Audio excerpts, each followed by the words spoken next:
نضارة الأرض حتى يسقط بالشاي. الله أكبر. يقول سنظل جائعين حتى يسقط بشار. طفل يقول هذا الكلام. فأين أولئك الذين يقولون نخاف أن نتبرع وهل المعونات تصل لكل من يتردد ويتشكك؟ لا ترسل شيئا، تعال بنفسك. هذا الطفل يقول أجوع، يا أجوع حتى يسقط النظام. شو بتقول يا بابا؟ بسقط بيصار. ونضل جوعانين؟ ايه. والله. أنت شو بتقولي؟ يسقط بالشاي. يسقط بالشاي. أنت حبيبي؟ بتضل جيعان حتى يسقط بالشاي؟ يلا عاد قولي انشودة حلوة. أنت قولي انشودة. بتعرف انشودة؟ بطننا فاضي من الصبح. بطنك فاضي؟ الصبح. ايه شيخي ايه والله العظيم. ما أكلت أبدا. ايه ها؟ ما أكلت أبدا من الصبح. ما أكلت شيء؟ ولا شيء. بطنك فاضي؟ فاضي.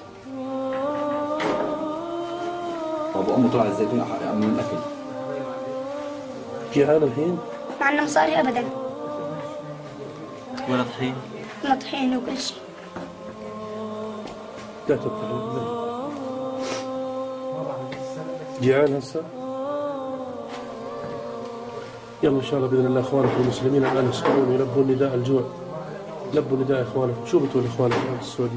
تقولوا من الجيعان شو بتقول؟ جوعان وما في أكل أبدا.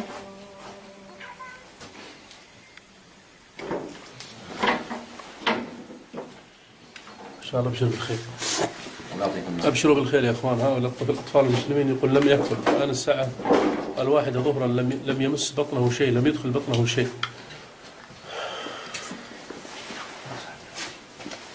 وهو يتمنى لقمة فقط يأكلها. من الصبح جيعان وبطنه خلاص حبيبي خلاص. إن شاء الله بإذن الله اليوم تاكل وتشبع وتدعي لنا إن شاء الله. خلاص بإذن الله عز وجل.